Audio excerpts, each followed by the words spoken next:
ഇതാണ് വാഷിംഗ് മെഷീനൊപ്പം വരുന്ന സാധനങ്ങൾ. ഇത് ഡ്രെയിനേജ് പൈപ്പാണ്. ഇത് വാട്ടർ ഇൻലെറ്റാണ്. നമ്മൾ വാഷിംഗ് മെഷീനിലേക്ക് വാട്ടർ കൊടുക്കുന്ന ഇൻലെറ്റാണിത്. ഇതാണ് റാക്ക് മാറ്റ്. ഇതെന്താ വെച്ചാൽ വാഷിംഗ് മെഷീൻ താഴെ നമ്മൾ ഫിറ്റ് ചെയ്യുന്നതാണ്. എലിയെന്നുള്ളിൽ കയറാണ്ടിരിക്കാൻ വേണ്ടി ഫിറ്റ് ചെയ്യുന്ന സാധനമാണ് റാക്ക് മാറ്റ്. വെച്ചിരിക്കുകയാണ് ഇപ്പോൾ വാഷിംഗ് മെഷീൻ താഴ്ഭാഗത്തായിട്ട് നമ്മൾ മാറ്റ് ഫിക്സ് ചെയ്യാൻ പറ്റും. നമുക്ക് അതിൻ്റെ സ്ക്രൂസ് തന്നിട്ടുണ്ട്. അതിനിപ്പം അതിൻ്റെ ഈ ഹോൾ കറക്റ്റ് നോക്കിയിട്ട് സ്ക്രൂ ചെയ്താൽ മതി.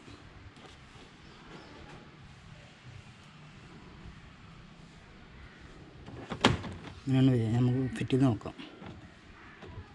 ഇപ്പം നമ്മൾ ആ റാക്ക് മാറ്റ് ഇതിൽ ഫിക്സ് ചെയ്തിട്ടുണ്ട്. സ്ക്രൂസ് വെച്ച് നമുക്ക് ഫിറ്റ് ചെയ്യാവുന്നേ ഉള്ളൂ.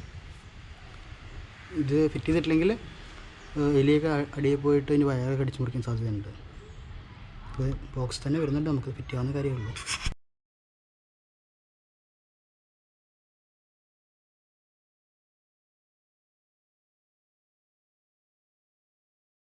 ഇത് ഡ്രെയിനേജ് പൈപ്പാണ്. ഡ്രെയിനേജ് പൈപ്പ് നമുക്ക് ഇവിടെ ഫിക്സ് ചെയ്യാവുന്നതാണ്.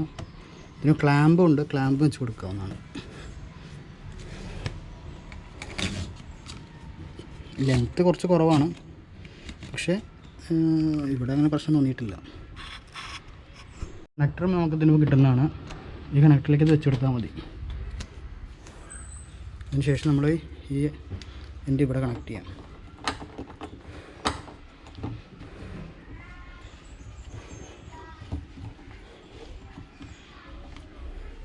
ഇപ്പോൾ കണക്ഷൻസ് ഫുൾ റെഡി ആയിട്ടുണ്ട്.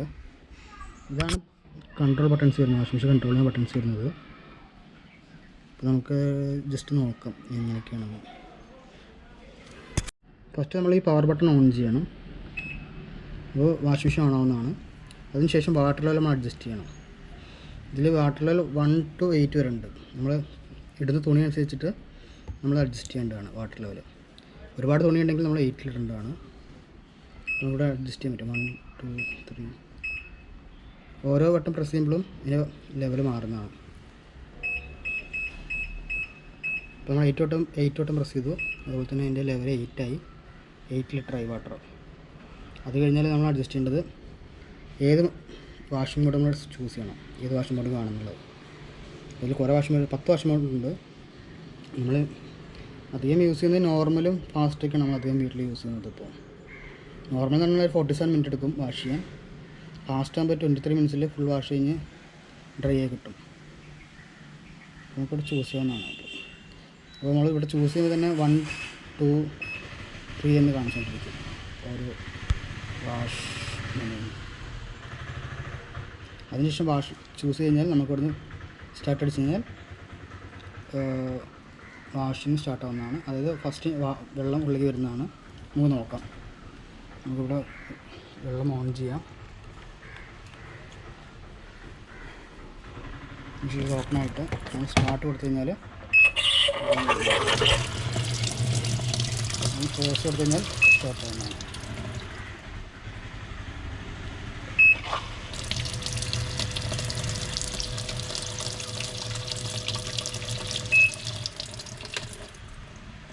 പിന്നെ ഒരു വട്ടം കറണ്ട് പോയി കഴിഞ്ഞാൽ പിന്നെ നമ്മൾ വീണ്ടും ഓണാക്കേണ്ട ആവശ്യമില്ല. അത് ഓട്ടോമാറ്റിക്കായി റെസ്യൂം ചെയ്തോളും.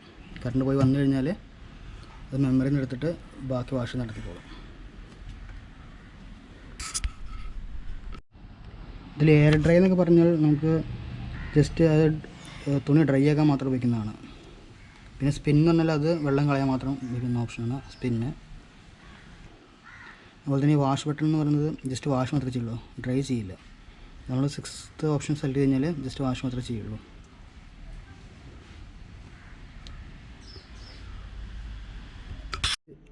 ഈ 2 ബട്ടൺ പ്രസ് കഴിഞ്ഞാൽ സൈഡിലൊക്കെ ഓണാവുന്നതാണ്.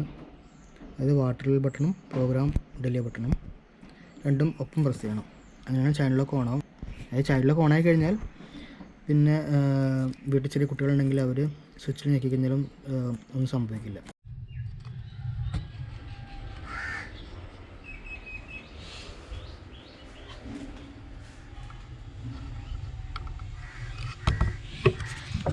നമ്മൾ ഡ്രസ്സ് വാഷ് ചെയ്യുന്നതിൽ ഡ്രസ്സിൻ്റെ കുറച്ച് വേസ്റ്റൊക്കെ ഉണ്ടാവും. ആ വേസ്റ്റൊക്കെ വന്ന് കളക്ട് ചെയ്യുന്ന ഒരു ട്രേ ആണിത്. ഈ ട്രേ നമ്മൾ ഇടയ്ക്ക് ക്ലീൻ ചെയ്യേണ്ടതാണ്. അതായത് ഏകദേശം ഒരു 1 വീക്ക് കഴിയുമ്പോൾ ട്രേ ഒന്ന് ക്ലീൻ ചെയ്യണം. വെള്ളം ഒഴിച്ച് വാഷ് ചെയ്ത് ക്ലീൻ ചെയ്യണം.